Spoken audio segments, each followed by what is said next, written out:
alaykum, hurmatli o'quvchilar.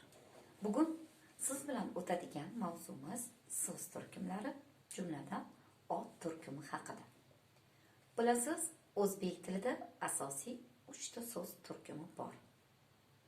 Bular mustaqil so'z turkumlari, yordamchi so'z turkumlari va alohida olingan so'zlar yoki oraliqdagi so'zlar. So'z turkumlarini o'rganadigan bo'lib tilshunoslikda morfologiya deb yuritiladi.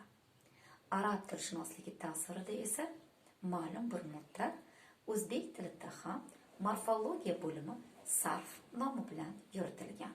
Demak, sarf bu morfologiyaning ikkinchi atalishidir.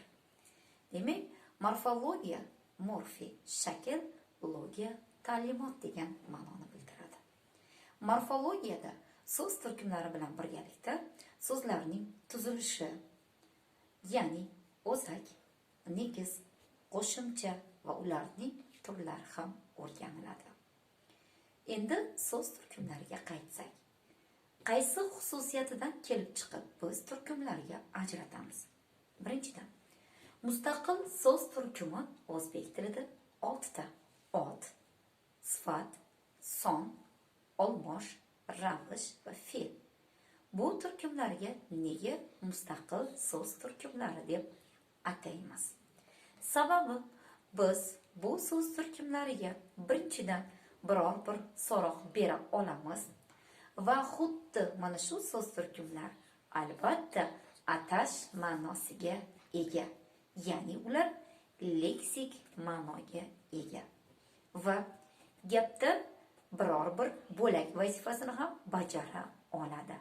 Aynan shu sababli bu turkum mustaqil so'z turkumi deb yuritiladi. Yordamchi so'z turkumlari 3 ta: bog'lovchi, yuklama, ko'makchi. Nega bular yordamchi so'z turkumlari? Birinchidan, bularda atash ma'no mavjud emas. Ularga biror bir so'roq javob bera olmaydi. Demak, biz bu so'zlarga biror bir savol bera olmas ekanmiz. Va bu turkum ham hech qanday bo'lak vazifasini mustaqil holatda bajara olmaydi. Alohida olingan so'zlar ham xuddi shunday. Lekin ayrim paytlarda alohida olingan so'zlar o'zi mustaqil holatda gap bo'lak vazifasini bajara oladi. Demak, eng asosiy farqlar shulardan iborat ekan. Endi ot turkumi. Ot eng oldin paydo bo'lgan so'z turkumlaridan biri hisoblanadi. Demak, ayrim bir testlarda biz ismlar degan atamaga duch kelamiz.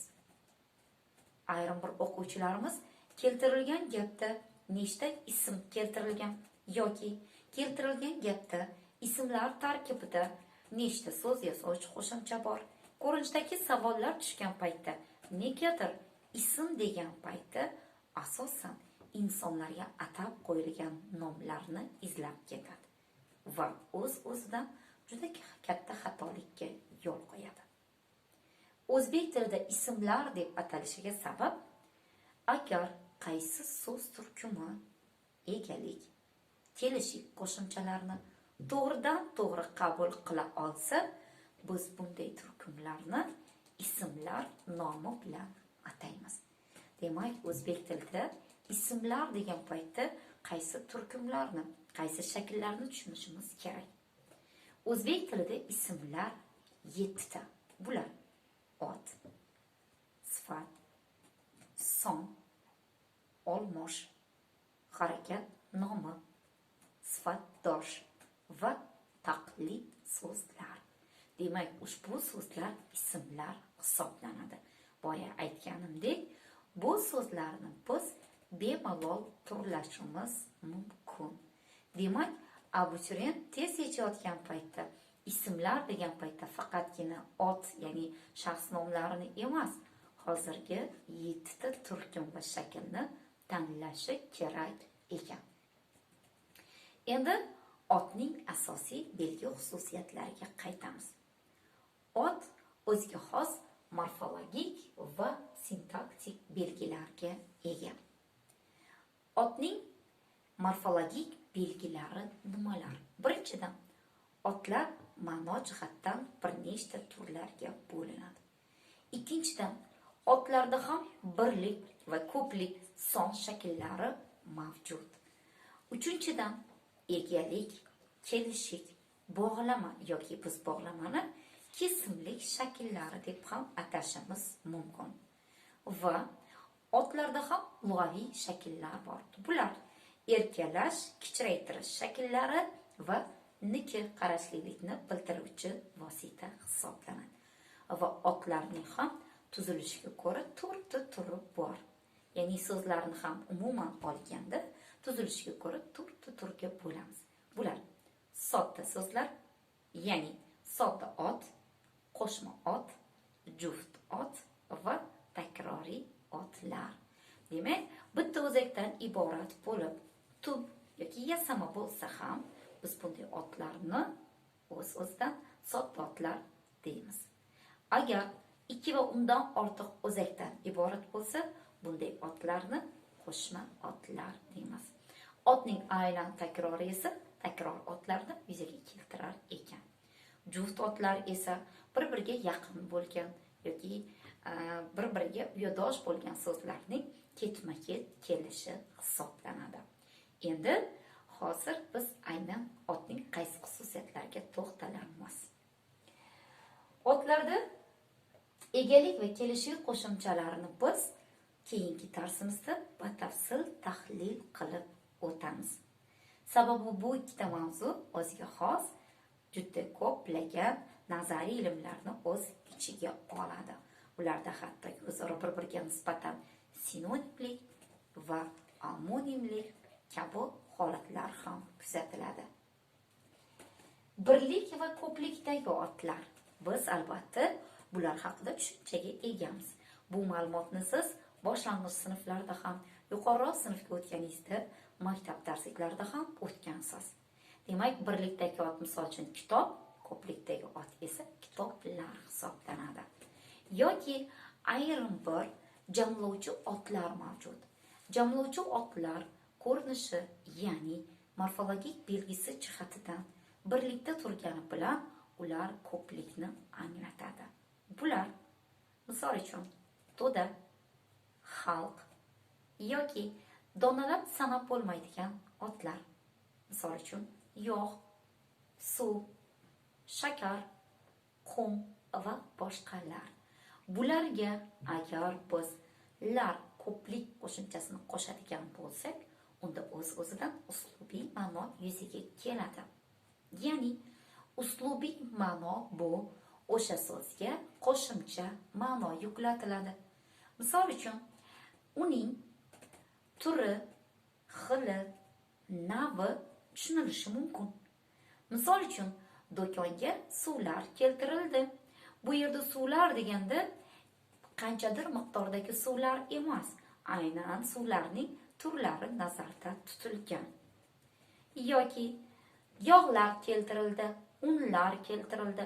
Bu yerda ham yog' yoki unning o'sha mahsulotning navi, xili nazarda tutilgan. Demak, o'z-o'zidan bunday otlarga lar qo'shimchasini qo'shgan paytimizda u grammatik ko'plikni emas, uslubiy ma'noni bildirar ekan. Otlarda ma'no jihatdan asosan ikkita tur mavjud. Bular turdosh otlar va atoqli otlar. Ayrim bir abituriyentlarimiz testlarni tahlil qilayotgan paytda keltirilgan gapda nechta shaxs oti bor yoki keltirilgan gapda nechta shaxs nomi bor degan paytda juda chalg'ib ketishadi. Bular o'z-o'zidan yoki turdosh otlar yoki atoqli otlar haqida fikr ketayotgan bo'ladi. Turdosh ot nima? Otning savolini hammamiz bilamiz. Kim, kimlar, nima, nimalar va qayer so'roqga javob bo'ladi. Agar turdosh otni biz qachon shaxs oti, o'rin joy oti yoki faoliyat jarayoni kabi nomlar bilan deymiz. Turdosh otlar bu bir xil turdagi bir nechta tushunchalarni izohlovchi otlardir. Ularga alohida nomlar atab qo'yilmagan. Aynan shu sababli ular turdosh otlar hisoblanadi. Bular asosan o'zbek tilida 4 ta. Bular shaxs oti, narsa buyum oti, faoliyat jarayon oti va o'rin joy oti. Shaxs oti bular insonning kasbi yoki o'sha insonning qavm qarindoshligi, ijtimoiy kelib chiqishi kabi tushunchalarni bildiruvchi otlardir. Misol uchun, o'qituvchi, shifokor, ishchi, amma, xola, farzand va boshqalar. Endi xuddi shu narsani shaxs nomidan qanday ajratamiz? Atoqli otlar bular aynan shaxsga, hayvonga, o'rin joyga, suv havzalariga alohida atab qo'yilgan nomlardir. Shaxs oti bilan shaxs nomining farqi. Demak, agar biz insonlarga nom bersak, biz buni ismlar deb ataymiz. Nom bersak, bunday otlar atoqli otlar va shaxs nomlari hisoblanadi. Shaxs nomini biz tilshunoslikda antroponimlar deb ham ataymiz. Misol uchun, amma, xola demasdan aynan o'sha amma yoki xolani nomi bilan ham atashimiz mumkin. Yoki o'rtoq, do'st, dugona demasdan ularga ham nom qo'yishimiz mumkin, ya'ni nomi bilan ham atashimiz mumkin. Demak, insonga atab qo'yilgan ismlar bular Anvar, Ra'no, Abdulla va boshqalar. Bular shaxs nomlari hisoblanar ekan. Demak, tez kechayotgan paytimizda bizda aynan shaxs oti so'rayaptimi yoki shaxs nomini so'rayaptimi? O'sha jumlaga alohida e'tibor qaratishimiz shart. Ikkinchisi, narsa buyum otlar, ya'ni turdosh otlarda. Bular hayvon nomlari ham bo'lishi mumkin, ya'ni it, mushuk, albatta ularga atab qo'yilgan nomlar emas. Umumiy turdagi hayvon nomlarini nazarda tutyapmiz. Yoki biror bir predmet, narsa buyum nomlari hisoblanadi. Kitob, daftar, ruchka va boshqalar. Bitta narsani esimizdan chiqarmasligimiz kerak. Narsa buyum otlari yoki shaxs oti, faoliyat jarayon oti yoki o'rin joy otlari o'zi tub ot ham bo'lishi mumkin. Ya'ni aslida o'sha otning turlari yoki biz ularni maxsus qo'shimchalar bilan ham yuzaga keltirishimiz mumkin. Misol uchun, ish, nima, faoliyat jarayon oti. Ishchi, kim, shaxs oti. Demak, biz faoliyat jarayon otidan chi qo'shimchasini qo'shish orqali shaxs otini yasayapmiz. Ya'ni shaxs ot yasovchi qo'shimchalar ham miqdoran juda ko'p. Bular chi, pas, soz, vichi, uchi va boshqa qo'shimchalar. Narsa buyum otlari ham xuddi shunday. Misol uchun, chizg'ich deymiz. Chiz fe'l, g'ich qo'shimchasi qo'shilishi natijasida fe'ldan alohida narsa buyum oti yasaldi. Demak, narsa buyum otlarni ham qo'shimchalar qo'shish orqali yasashimiz mumkin. Kul, kutdon, muzlat, muzlatkich, supur, supurgi va boshqalar. Keyingisi faoliyat jarayon otlari. Bilasiz, faoliyat jarayon otlari fe'lning loviy shakllaridan biri, harakat nomiga juda ham o'xshaydi. Biz uni qanday ajratamiz? Albatta, o'zining qo'shimchasidan kelib ajratamiz. Harakat nomi bo'lishi uchun albatta o'sha so'z o'zagi yoki yasama holatdagi fe'l bo'lishi shart. Harakat nomining qo'shimchalari sh, ish, v, uf, moq, mak, maslik. Bu qo'shimchalar fe'lga qo'shilib keladi va shu xususiyati bilan faoliyat jarayon otlaridan ajralib turadi. Keyingisi o'rin joy otlari. O'rin joy otlarini ham ayrim bir o'quvchilarimiz o'rin joy nomlari bilan chalg'itib qo'yadi. Boya aytganimizdek, atoqli otlarning ham 4 ta turi mavjud. Bular shaxs nomlari, ya'ni antroponimlar. Joy nomlari biz uni tilshunoslikda toponimlar deb atashimiz mumkin. Va uchinchisi hayvonlarga atab qo'yilgan nomlar. Bular zoonimlar deb ham yuritiladi. Va to'rtinchisi suv havzalariga atab qo'yilgan nomlar. Biz bularni gidronimlar nomi bilan ham ataymiz. O'rinjoy otiga misol tariqasida Gulzor so'zini yoki ko'cha, maktab, kollej, universitet, mahalla kabi so'zlarni keltiradigan bo'lsak, o'rinjoy nomlari toponimlarga esa xuddi o'sha hududlarga atab qo'yilgan nomlarni keltirishimiz mumkin. Misol uchun, Samarqand, Buxoro, Amerika, O'zbekiston, Qozog'iston va boshqalar. Demak, turdosh otlar bilan atoqli otlarning tubdan farqi bor ekan. Atoqli otlar gapning qaysi o'rinda kelishidan qat'iy nazar bosh harfda yoziladi. Turdosh otlar esa faqatgina gapning boshidagina katta harfda yozilishi mumkin. Boshqa paytda esa ular kichik harflarda yoziladi. Bular atoqli va turdosh otlarning o'zaro farqlari hisoblanadi. Endi otlarda yana aniq va mavhum degan tushunchalar ham bor. Ya'ni otlarni biz tushuncha bildirishga ko'ra ikkita turga bo'lamiz. Bular aniq otlar yoki mavhum otlar. Aniq otlar ayrim bir tilshunoslik manbalarida konkret otlar yoki mavhum otlar abstrakt otlar deb ham yuritiladi. Insonda bilasiz 5 ta sezgi a'zosi bor. Bular ko'rish, eshitish, hid bilish, ta'm bilish va tana sezgisi. Agar biz ushbu sezgi a'zolarimizdan birortasi bilan his qilsak, bunday otlarni biz aniq otlar deb ataymiz. Agar birortasi bilan ham his qila olmasak, bunday otlarni mavhum otlar deb ataymiz. Mavhum otlarni ham maxsus qo'shimchalar bilan ham yasashimiz mumkin. Bular ch, inch, gar, gi, garchilik, lik, liq, at, ot, yat kabi qo'shimchalar bilan hosil qilinadi. Misol uchun, do'st kim? Shaxs oti. Ya'ni ko'zimizning oldiga darrov bitta inson gavdalanadi.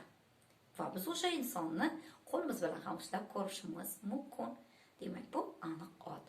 Do'stlik bu shunchaki xayolimizdagi, ongimizdagi tushuncha hisoblanadi. Biz bu otni aytgan paytimizda hech qaysi tana sezgisi bilan his qila olmaymiz. Demak, bunday otlar mavhum otlar hisoblanar ekan.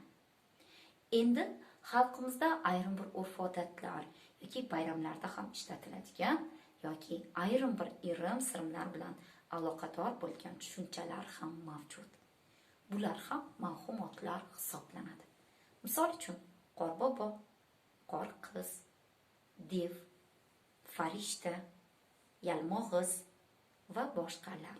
Bular ham mavhum otlardir. Demak, xayoliy uydirmalar ham u ertaklarda, kinolarda bo'lishi mumkin xolos. Hayotda bo'lmaganligi sababli bunday otlarni ham biz mavhum otlar deb atar ekanmiz. Bu hozir sizga sanab bergan belgilarimiz otning morfologik belgilari hisoblanadi. Keyingi darsimizda xuddi shunday morfologik belgilardan egalik, kelishik va bog'lamalar haqidagi ma'lumotlarni yanada kengroq yoritib o'tamiz. Endi otning sintaktik belgilariga nimalar kiradi? Ya'ni sintaktik degani bu gap, ya'ni gap qurilgan paytda o'sha turkumning gapda qanday o'rni bor, qanday vazifa bajarishi hisoblanadi. Otlarda hech qaysi turkumda kuzatilmaydigan alohida bitta vazifa bor. Ya'ni undalma vazifasida kelish. Demak, otlar undalma vazifasida kelar ekan. Misol uchun, bolalar tabiatni avaylab asrang. Bolalar, ot vazifasi undalma. Va otlar gap bo'laklaridan. Gap bo'lagi nimalar ekanligini juda ham yaxshi bilasiz. Bular bosh bo'laklar, ega va kesim. Ikkinchi darajali bo'laklar aniqlovchi, to'ldiruvchi hol. Otlar har qanday bo'lak vazifasini bajarishi mumkin. Ot kesim bo'lib kela oladi, ega vazifasini bajara oladi, aniqlovchi vazifasini bajara oladi, hattoki to'ldiruvchi hol vazifalarni ham bajara oladi. Demak, bular otning sintaktik belgilari hisoblanadi. Mana bugun siz bilan otning morfologik va sintaktik belgilariga umumiy to'xtalib o'tdik. E'tiboringiz uchun rahmat.